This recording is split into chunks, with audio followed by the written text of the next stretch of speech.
할렐루야. 하나님의 은혜와 평강이 여러분과 여러분 가정 가운데 함께하길 원합니다.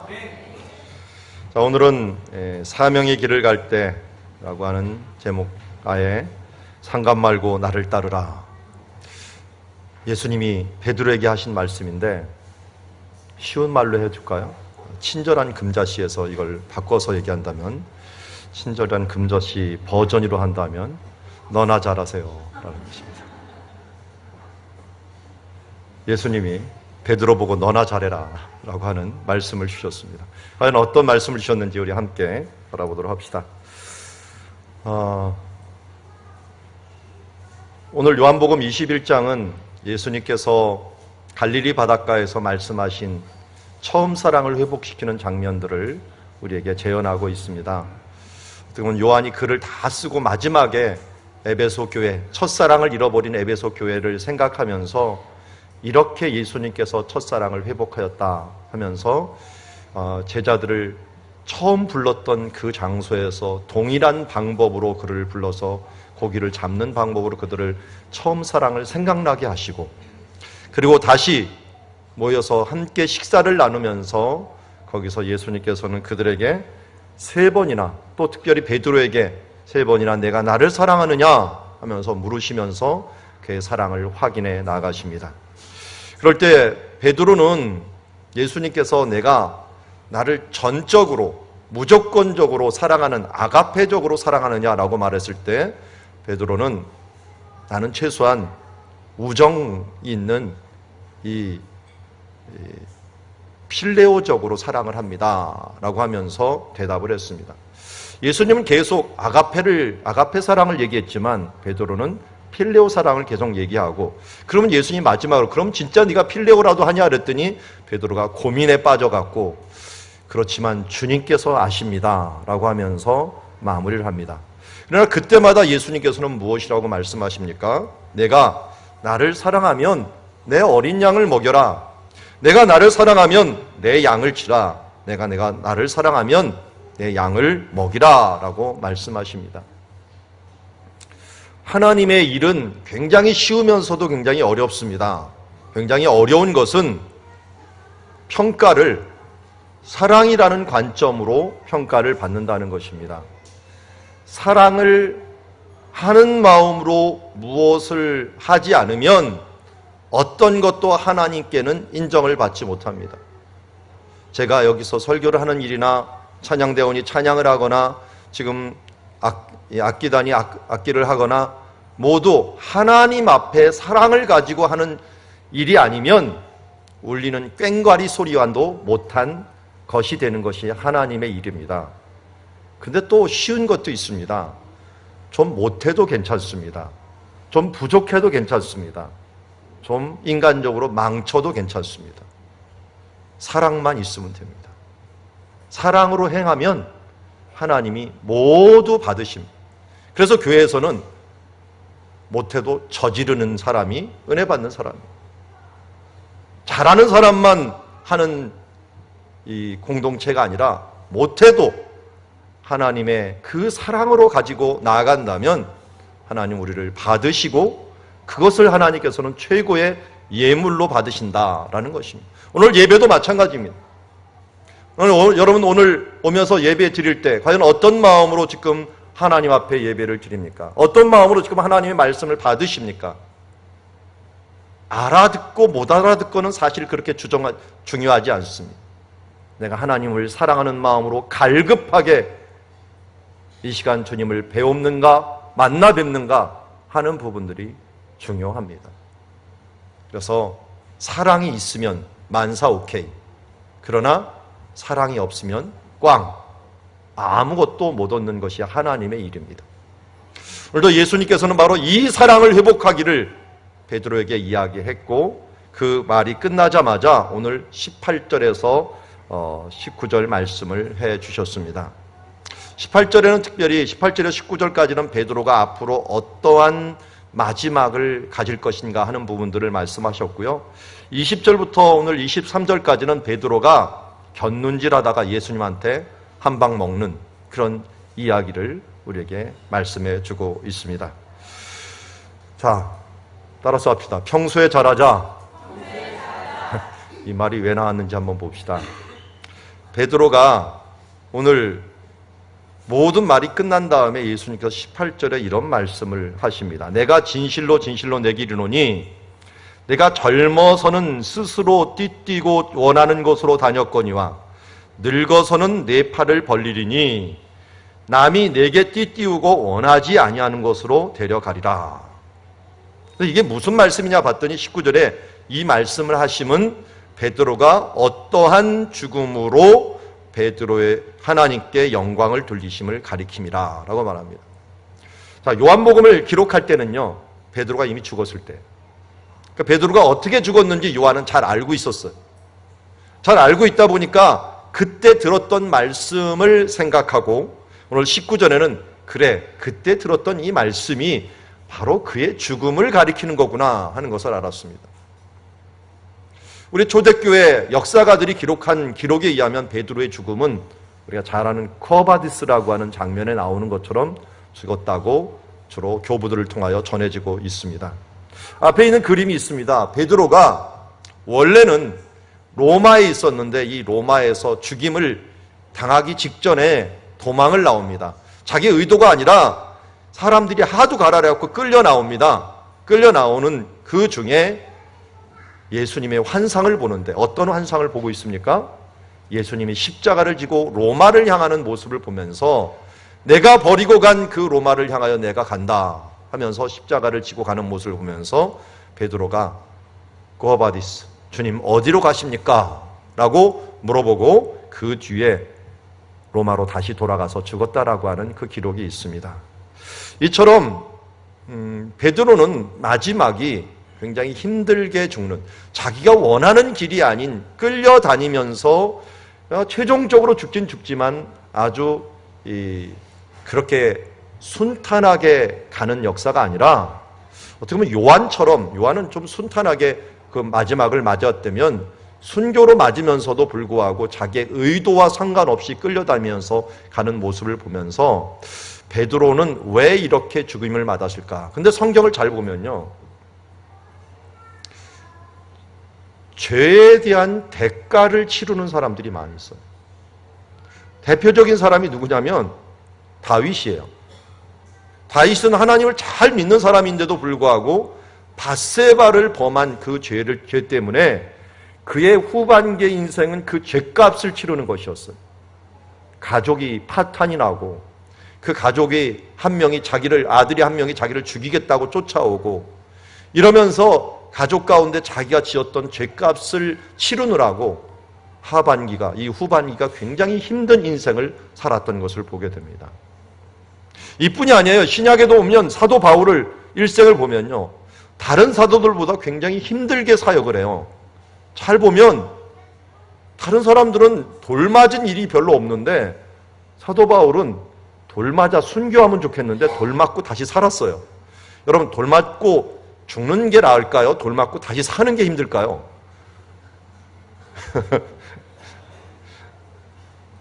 그런데 그뿐만이 아니에요. 사도 바울은 또 이상하게 베드로가 복음을 전할 때는 그렇게, 또 사도 요한이 복음을 전할 때는 그렇게 반발이 없는데 이 사도 바울이 전하면 반발이 심해요. 심지어 제가 이 거리를 따져보니까요, 200km가 넘는 거리를 맨날 원정 박해단이 쫓아와요. 아니, 도망갔으면 될 거 아니에요. 그런데 그 도망간 사람을 쫓겠다고 해갖고 계속 쫓아와요. 무리를 지어갖고 가는 곳곳마다 그래요. 왜 그럴까요?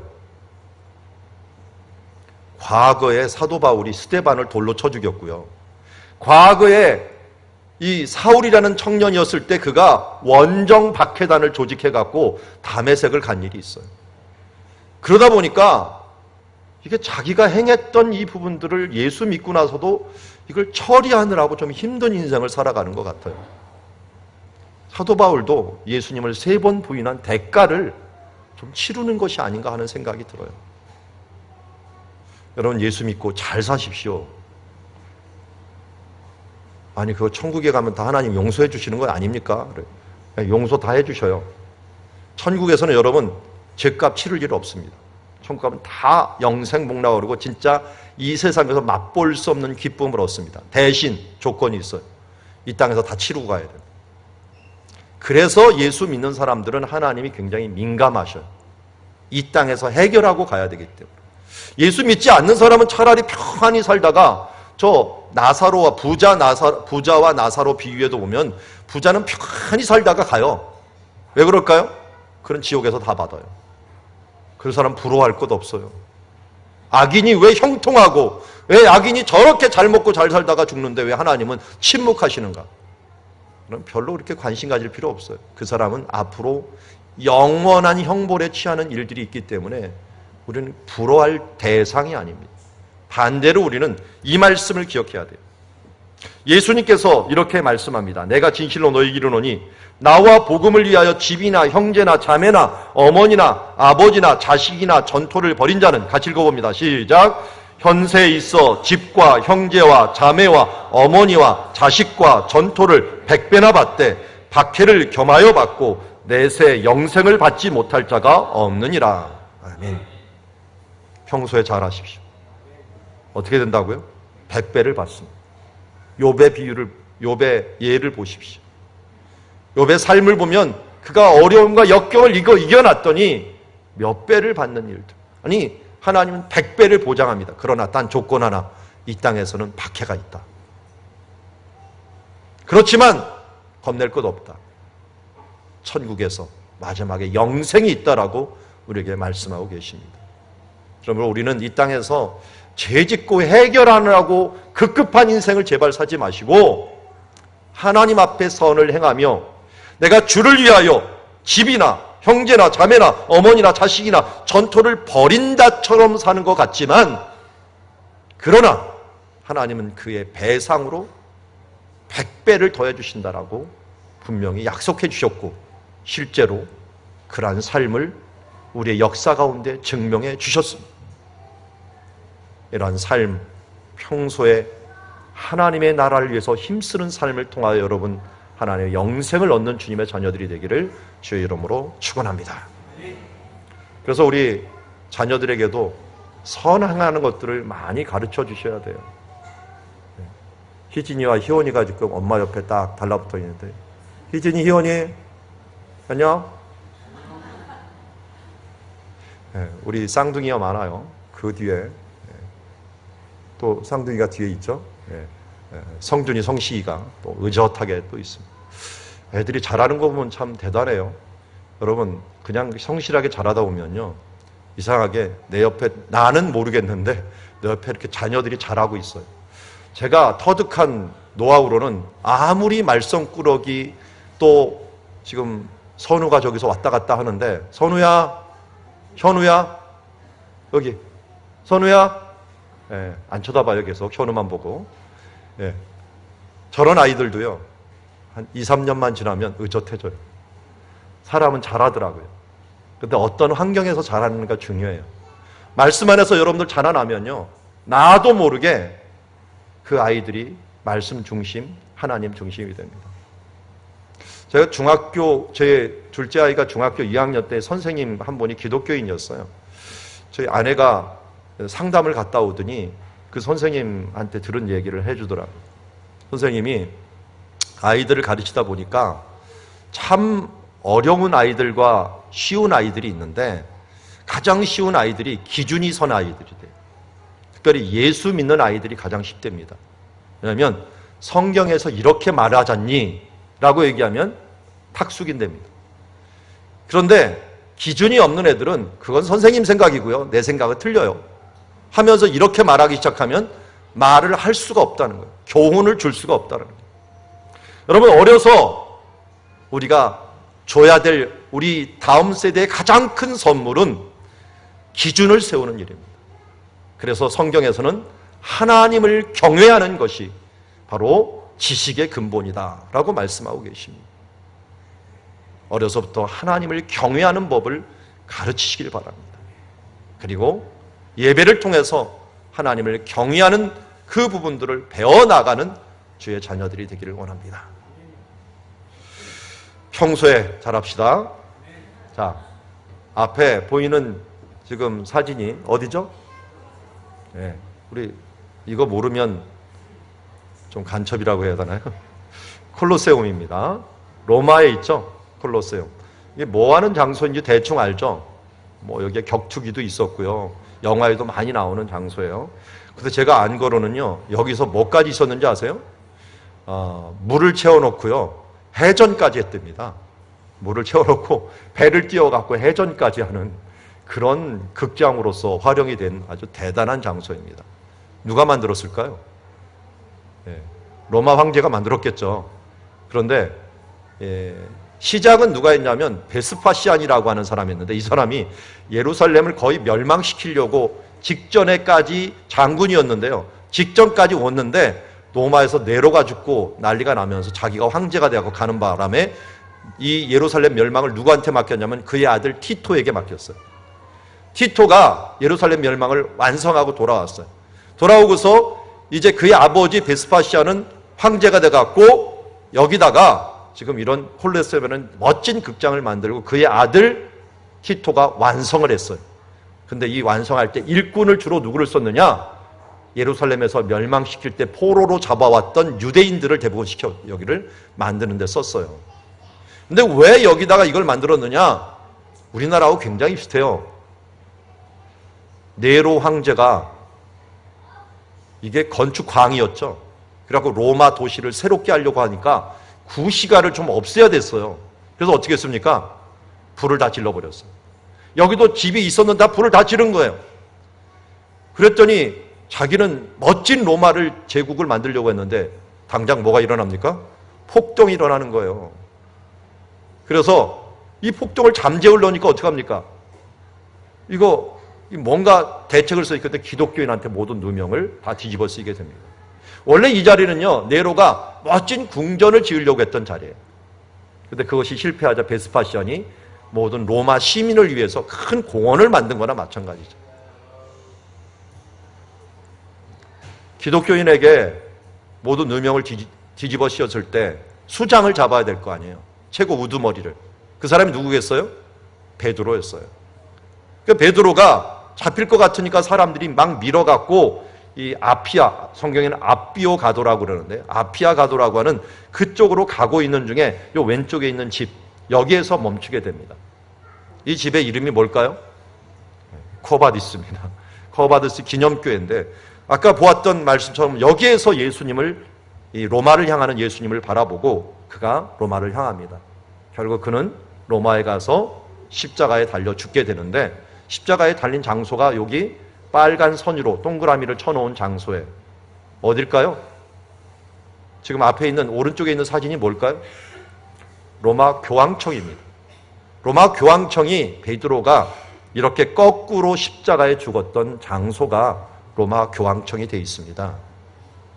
그러니 오늘 본문 말씀인 이 예수님께서 이렇게 죽으리라, 내가 늙어서는 내 팔을 벌리리니 하면서 팔을 벌려 죽은 장면, 끌려간 장면, 이것을 연상케 하는 것이었고, 또 이미 요한복음 13장 36절에 예수님께서 내가 지금은 따라올 수 없으나 후에는 따라오리라 라고 했는데, 이제 예수님의 길을 그도 따라가는 삶을 살았던 그것이 바로 지금 기념비로 세워진 그 건물이 바로 로마 교황청이 되었다라는 걸 우리는 보게 됩니다. 이처럼 오늘 18절의 말씀을 완성하고 19절의 말씀을 완성한 그 일들이 역사적으로 이루어지게 됩니다. 그 뒤에 예수님께서 19절에 이 말씀을 하시고 나서 이어서 무엇이라고 말씀합니까? 베드로에게 이르시되 뭐라고 말씀하십니까? 나를 따르라, 나를 따르라 라고 얘기합니다. 우리가 사명을 주어집니다. 우리에게 사명이 주어지고 그 사명의 길을 가려면 어떻게 가야 되는가 하는 것을 먼저 결정해야 되는데, 예수님은 그 길을 가는 방법 1순위가 나를 따르면 된다라고 얘기합니다. 이미 예수님께서는 예수님을 따르는 방법을 여러 가지로 말씀해 주셨는데, 특별히 우리의 제자로서 이 길을 말씀해 주셨습니다. 우리 같이 읽도록 하죠. 시작. 이에 예수께서 제자들에게 이르시되 누구든지 나를 따라오려거든 자기를 부인하고 자기 십자가를 지고 나를 따를 것이니라. 아멘. 여러분, 예수님을 따른다는 것은 바로 먼저 조건이 뭐예요? 자기를 부인하는 거예요. 자기를 부인하는 건 뭡니까? 내가 하고 싶은 것들, 내가 원하는 것들, 이런 부분들을 부인하는 거예요. 사람들의 욕구는 참 대단해요. 우리의 이 욕구 때문에 사실 얼마나 많은 것을 포기하며 사는지 몰라요. 편하게 살고 싶은 욕구, 먹고 싶은 욕구, 사고 싶은 욕구, 뭔가 놀고 싶은 욕구, 이런 것들 때문에 이 욕구들만 잘 조절하면은 참 우리는 많은 것을 이룰 거예요. 누구든지 전문가가 되려면, 모든 일의 전문가가 되려면 아주 간단하답니다. 누가 학계에서 발표를 했는데 10,000시간만 소비하라. 그 일에 대해서 10,000시간만 투자하면 그 분야에는 전문가가 된다라고 얘기합니다. 근데 우리는 그렇게 오랜 시간을 살면서도 이상하게 그렇게 나의 욕구 때문에 이 부분들을 따르지 못할 때가 많습니다. 우리 지난번에 제자반 했더니 집사님 중에 한 분이 그 얘기를 하더라고요. 이 뇌가 도망간답니다. 뇌가 도망간다. 뇌가 도망가는 게 무슨 뜻인지 아십니까? 내가 뭘 이렇게 하려면 오늘은 좀 책 좀 이제 앞으로는 열심히 읽어봐야지. 그래서 오늘 1시간을 읽겠다고 딱 다짐을 하고 1시간을 읽었어요. 그 다음에 또 1시간을 읽으려면요, 뇌가 알아서 도망간답니다. 탁 돌이켜갖고 안 해 하면서 돌아가면서, 그래서 결심을 아주 길게 또 단단히 잡아버리면 뇌가 도망가는 바람에 내가 모르도록 해야 된답니다. 그래서 조금씩 계획을 하랍니다. 5분씩만 읽겠다. 그러면 뇌가 부담이 없으니까 도망을 안 간답니다. 조금씩. 성경도 여러분, 오늘은 내가 10장을 읽을 거야. 앞으로 한 달 동안 내가 10장을 읽어서 끝내버릴 거야 하면서 한번 시작을 해보십시오. 뇌가 도망가 버릴 겁니다. 절대로 못 읽게 만들어요. 조금씩, 한 걸음씩 내가 하는 욕구들을 부인하고 하나님께 나아가는 삶을 살아야 됩니다. 그리고서 어떻게 돼요? 자기에게 주어진 십자가를 지는 것입니다. 때로는 이건 내가 지고 싶지 않은 십자가가 있어요. 그 대표적인 사람이 누굽니까? 구레네 시몬입니다. 시몬은 자기가 지고 싶지 않은 십자가를 지고서 가니까 너무 힘들었어요. 그런데도 그게 복이 되었습니다. 구레네 시몬의 부인이 있는데요. 이 부인이 나중에 누가 됐는지 아세요? 사도 바울의 양어머니가 됐어요. 사도 바울이 로마서를 쓰면서 이 구레네 시몬의 이 부인을 보고서 어머니라고 부르는 장면이 나옵니다. 이 정도가 됐으면 엄청난 복을 받은 거죠. 여러분, 우리가 자기 십자가를 지는 것 쉽지 않습니다. 학생들이요, 많은 욕구가 있지만 자기 십자가를 지십시오.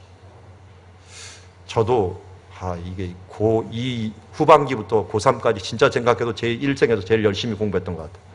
근데 그때 어떻게 공부했는지 아십니까? 도서실에 밤에 가갖고 일부러 낮에 잠을 자고 밤에 공부를 했어요. 코피나면서. 왜냐하면 낮에 애들이 맨날 놀러 가자고 오는 바람에 그거 안 하려고 그냥 낮에 나 잠잔다 하고서 밤에 도서관에서 공부를 했는데, 방학 때 특별히 그렇게 했죠. 근데 앉으면 왜 이렇게 하고 싶은 일이 많은지 몰라요. 이 연습장을 놓고 단어를 쓰고 수학 문제를 푸는데 하고 싶은 일이 너무 많은 거예요. 그래서 제가 이 연습장 꼭대기 모서리에다가 하고 싶은 일을 적었어요. 내가 시험만 끝나면 반드시 하리라 하면서 거기다가 하고 싶은 일을 하나씩 걷어갖고 내가 나중에 시험 끝나면 이거 꼭 해야지 하고서 적어놨어요. 그리고 시험이 끝났는데 제가 봤더니요, 웬 쓸데없는 것을 그렇게 많이 적어놨는지 모르겠어요. 하나도 안 했어요. 진짜 하고 싶은 욕구가 쓸모없는 것만 적어놓더라고요. 우리의 일생들이 참 보면은 참 쓸모없는 것에 초점을 많이 맞추고 살아요. 그 욕구 안 해도 됩니다. 자기 십자가를 지고 주를 따르는 이 영광의 길, 이 사명의 길을 가는 것이야말로 하나님께서 주신 영생복락의 축복뿐만 아니라 이 땅에서 10배나 축복을 받는 하나님의 그 축복의 길인 줄 믿습니다. 베드로가 예수님께서 너는 나를 따르라 라고 했더니 옆에 갑자기 누가 보였냐면 그 제자가 따르는 것을 보았다는데, 이 제자가 누구라고요? 그는 만차 속에서 예수님의 품에 의지하여 주님을 파는 자가 누구인지 물어보던 자다라고 얘기합니다. 주님을 파는 자, 자, 여기서 우리는 핵심이 있습니다. 예수께서 사랑하는 그 제자라고 하는 말이 있고요. 또 예수님의 품에 의지했다라는 말을 통해서 베드로가 요한을 볼 때 예수님과의 요한의 관계를 어떻게 볼까요? 자기보다도요, 요한이 예수님보다 더 가까운 것 같아요. 이러면 갑자기 무슨 생각이 듭니까, 여러분? 질투심이 일어나게 됩니다. 비교의식이 생기게 됩니다. 그러니까 어떻게 돼? 베드로가 그를 보고 있다가 예수께 이 사람은 어떻게 됩니까? 저는 마지막에 조금 힘든 인생을 마친다는데 그러면 요한은 어떻게 되죠? 이 사람은 어떻게 되죠? 하면서 견인줄을 합니다. 베드로의 이 잘못된 습관 중에 하나예요. 이 사건 기억하시죠? 이게 무슨 사건입니까? 베드로가 물 위를 인류 최초로 걸었어요. 사람으로서. 그런데 예수님을 바라볼 때는 물 위를 거는데 갑자기 어떻게 했어요? 옆에를 쳐다본 거예요. 옆에를 곁눈질하다 보니까 어떤 일이 벌어집니까? 갑자기 바다에 쑥쑥쑥 빠져들어가는 것이 느껴져요. 여러분, 곁눈질하면 시험당합니다. 옆에 사람 보면 시험당해요. 우리가 초점을 맞추지 못하고 이 곁눈질할 때가 많아요. 자, 여기 우리 친구들하고 같이 온 사람들이 있어요. 자, 누가 왔죠? 저 친구들하고 같이 온, 저 맨날 안 보이는데 저기 재현이하고 재혁이? 손 들어봐요. 재현이 왔어요? 예, 거기 있죠? 예, 2명 있네. 저한테는 어떻게 얼굴이 안 보여. 맨날 오는 건 제가 아는데. 예. 재현이하고 재현이는 이름도 비슷해갖고 제가 형제인 줄 알았어요. 이름도 비슷해요. 자, 우리 어린이들이 오면은 맨 처음에 가리키는 게 기도하는 걸 가리켜요. 기도 어떻게 하죠? 손 모으고 눈 감고 머리 숙이고 이렇게 기도해요. 자, 이렇게 기도를 해요. 기도를 하고 난 다음에 재현이하고 재혁이한테 이렇게 기도를 가리켰어요. 그런데 물어봤어요. 너희들 재현이 보고 기도를 물어봅니다. 기도 제대로 했니? 재혁이 눈 뜨고 기도했어요. 하면서 고자질을 하는 거예요. 그럼 우리는 어떻게 얘기해야 되죠? 눈 뜨고 기도하는 걸 어떻게 봤지?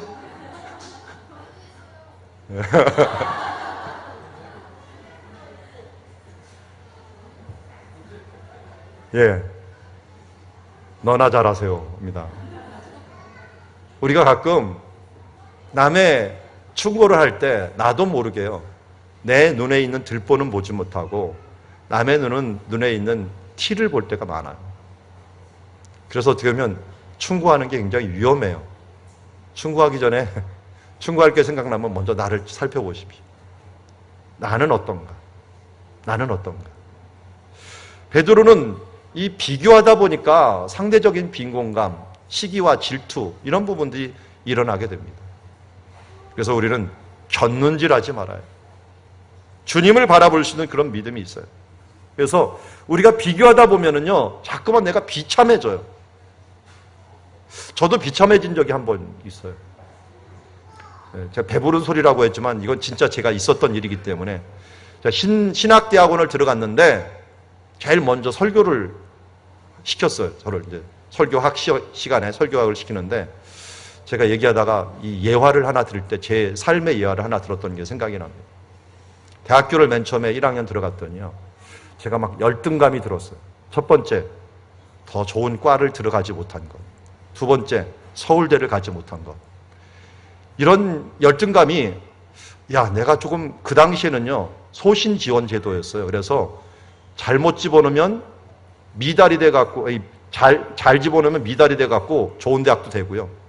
또 잘못 집어넣으면 아무리 좋은 대학교라도 거기에 몰려버리면 떨어지는 그런 때였어요. 그러니까 완전히 무슨 로또 같은 지원 제도였는데, 그때 제가 고대를 들어갔을 때요, 제 성적으로 서울대를 들어가도 됐어요. 결과론적으로. 야, 후회가 되더라고요. 서울대를 소신 지원할 걸 왜 고대를 집어넣어갖고 여기 왔나 하는 생각이 들었어요. 그런데요, 시간이 지나면서 신학대학원에 들어와서 그러면서도 뭔가 자존감이 안 좋았는지 계속 열등감들이 계속 있었는데, 그 열등감의 근원들을 잘 생각해 보니까 이런 생각이 들었어요. 그럼 내가 서울대를 들어갔으면 하버드대를 못 들어가고 내가 열등감이 있지 않았을까? 하버드대를 들어가면 또 내가 열등감이 없었을까? 그러니까 결국은 열등감은 교만한 것 똑같았어요. 내가 뭔가 교만하려고 하는 그런 태도가 결국 열등감과 함께하는 것을 보게 되었습니다. 그러면서 제가 하나님께 주셨던 마음이 어떤 마음이 이 말씀을 주셨어요. 내가 너를 위해서 최고의 것을 주고 있는데 왜 너는 내 자신이 스스로 열등감에 사로잡히고 있느냐라고 하는 마음을 주셨어요. 하나님을 사랑하는 자. 우리 같이 한번 읽어볼까요? 시작. 우리가 알거니와 하나님을 사랑하는 자, 곧 그의 뜻대로 부르심을 입은 자들에게는 모든 것이 합력하여 선을 이루느니라. 아멘. 여러분이 하나님이 여러분들을 사랑하십니까? 여러분들을 사랑하시면 여러분들을 위하여 하나님께서 최고의 것을 주심을 믿습니까? 모든 것이 합력하여 선을 이루실 것을 믿습니까? 그럼 우리가 해야 될 것이 무엇입니까? 하나님을 찬양하고 하나님께 감사하는 것뿐이 없습니다. 그런데 우리는 왜 자꾸만 곁눈질합니까? 비교합니까? 아니, 제가 그렇고 여러분들은 안 그렇죠, 참. 제가 자꾸만 비교해요. 저도 목회자 된다면 자꾸만 나도 모르는 사이에 이런 목회자 저런 목회자 자꾸만 비교하게 돼요. 그러면서 때로는 나보다 못하는 목회자를 보면 우월감을 가지고, 때로는 내보다 잘하는 목회자를 생각하면 갑자기 열등감을 가지고. 여러분 혹시 교회에 와서 우리 교회와 다른 교회를 비교하면서 그런 생각을 갖고 있지는 않습니까? 하나님께서 내게 주신 그 은혜를 모르고 곁눈질하지 마시라는 거예요. 우리의 자녀들에 대해서도 비교하지 마시고 나 자신도 비교하지 말고 하나님께서 가장 좋은 것을 오늘 내게 주셨다 하는 것을 깨닫고 이 말씀을 붙들고 사랑하는 자에게 합력하여 선을 이루신다라고 하는 이 말씀을 붙들고 믿음으로 승리하는 여러분들이 되기를 주의 이름으로 축원합니다. 예수님께서는 다시 그 말을 하는 베드로에게 이렇게 말씀을 하십니다. 우리 같이 한번 읽어봅시다. 시작. 내가 올 때까지 그를 머물게 하고자 할지라도 내게 무슨 상관이냐? 너는 나를 따르라. 여러분요, 1번과 2번이 있는데 어느 말이 눈에 더 탁 들어옵니까? 베드로가 어느 말이 탁 들어왔을까요? 예? 예. 1번 아니면 2번이니까 손을 들라고 할 수는 없고 참. 이게. 자, 먼저 여러분들이 그 눈에 딱 띄는 것이 여러분들의 마음이에요. 베드로는요, 이게 시기와 질투를 가지고서 지금 요한을 물어봤는데 요한이 지금 어떻게 됐냐? 내가 올 때까지 그를 머물게 할지라도 라는 초점에 맞췄겠느냐? 아니면 내게 무슨 상관이 있느냐에 초점을 맞췄느냐예요. 자, 예를 들어보죠. 저기 담비가 있어요. 담비하고 앞에 민수가 있네. 자, 예를 들어봅시다. 민수가 시험을 보다가 80점을 맞았어. 그래서 선생님한테 가갖고 담비가 같은 반인데 담비는 몇 점이에요? 물어봤어요. 이렇게 선생님이 말했습니다. 걔가 만점을 받든 내가 무슨 상관이냐? 이렇게 물어봤어요. 민수가 가서 엄마한테 뭐라고 말했을까요? 담비 만점이래. 이렇게 말하면 제대로 말한 거예요? 예. 여기도 마찬가지예요. 예수님이 그를 여기에 머물게 할지라도 내가 무슨 상관이냐라는 건 무슨 상관이냐에 초점을 맞춰야 되는데 베드로는 이게 뭔가 비교 의식이 있다 보니까 나는 저렇게 어렵게 죽는데 요한은 이 땅에서 예수님이 다시 올 때까지 이 땅에 살아있대 하면서 이걸 소문을 내버린 거예요. 주변에 있는 사람들이 이 1번에 초점을 두고 소문을 내는 바람에 할 수 없이 오늘 요한이 글을 적으면서 23절에 이 말씀이 형제에게 나가서 그 제자는 죽지 아니하겠다나 하였으나 라는 말로 오해가 되니까 예수의 말씀은 그가 죽지 않겠다는 것이 아니라 내가 올 때까지 그를 머물게 할지라도 내가 무슨 상관이냐, 초점이 뭐예요? 내가 무슨 상관이냐라고 해 있는 것인데 베드로가 잘못 알려줬다라고 얘기하는 거예요. 베드로가 아마 설교를 많이 했겠죠. 그러면서 요한 얘기를 가끔 하다가 그는 아마 영원히 살 거야, 이 말을 하다 보니까 요한이 갑자기 민망해진 거야. 이 말을 다 듣고 나서는 그건 아닌데, 초점이 그게 아니다. 베드로 보고 넌 상관하지 말고 내 길이나 가라, 너나 잘하세요, 이 말이었는데 이것에 초점을 맞추고 이상한 데 초점을 맞췄다라는 거예요. 실제로 19절 말씀하고요, 여기 20절에 있는 말씀하고는 서로 틀려요. 너는 나를 따르라 라는 말은, 예수님은 아까 나를 따르라고만 했는데 이번은 너는 이라는 말을 했어요. 원래 원어에는요, 너는 이라는 단어를 넣을 필요가 없어요. 근데 그 너는 이라는 말을요, 일부러 앞에다가 딱 집어넣었어요. see라고 하는 이 말을 갖다가 탁 집어넣고 너는 나를 따르라. 예수님께서 강조를 하는 거예요. 그전에 나를 따르라 해놓고서 이 사람은 어떻게 됩니까? 너는 나를 따라. 이렇게 얘기합니다. 초점을 너에게 맞춰라. 다른 사람에게 맞추지 마라라는 거예요. 사람들이 자꾸만 신앙생활에서 엉뚱한 데 초점을 맞춰요. 우리의 초점은 어디입니까? 자, 앞에 보십시오. 우리의 초점은 뭐예요? 자, 누구를 우리를 같이 바라봐야 됩니까? 예수 그리스도. 예수 그리스도의 십자가에 우리의 초점을 맞춰야 됩니다. 자, 바라보십시오. 앞에를 보십시오. 여전히 딴 데 쳐다보시는 분들. 여러분, 가장 건강한 교회는 어떤 교회냐? 같은 방향을 쳐다보는 교회. 서로를 쳐다보는 동시에, 곁눈질하는 동시에 우리는 시기와 질투가 일어납니다.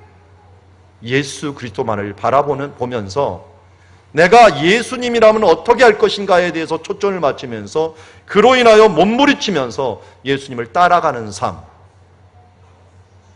사도 요한이 그렇게 살았고, 또 베드로가 나중에 그 길을 가면서 너는 나를 따르라 라는 말씀을 보면서 우리에게 동일하게 그렇게 말씀하고 있습니다. 그래서 우리는 각자에게 주어진 은사대로, 베드로는 행동하는 일들에 굉장히 강점이 있었어요.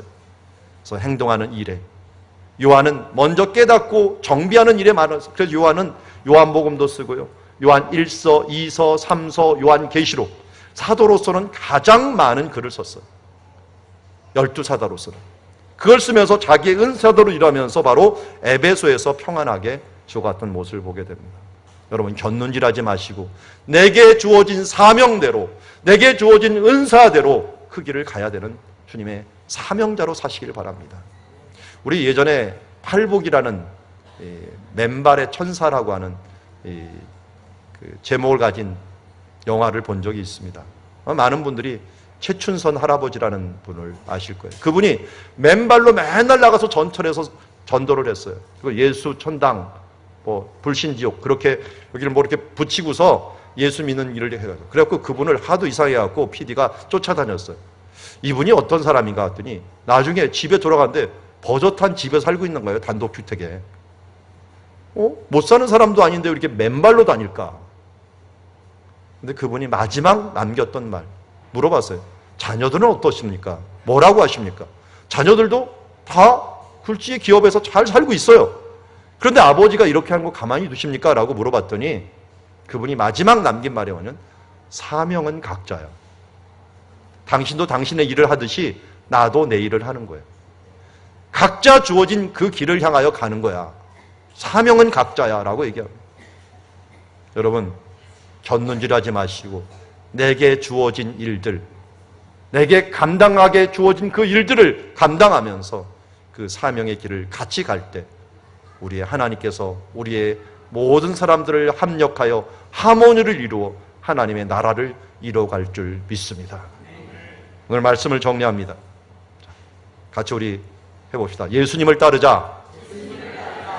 곁눈질하지 말고 따르자.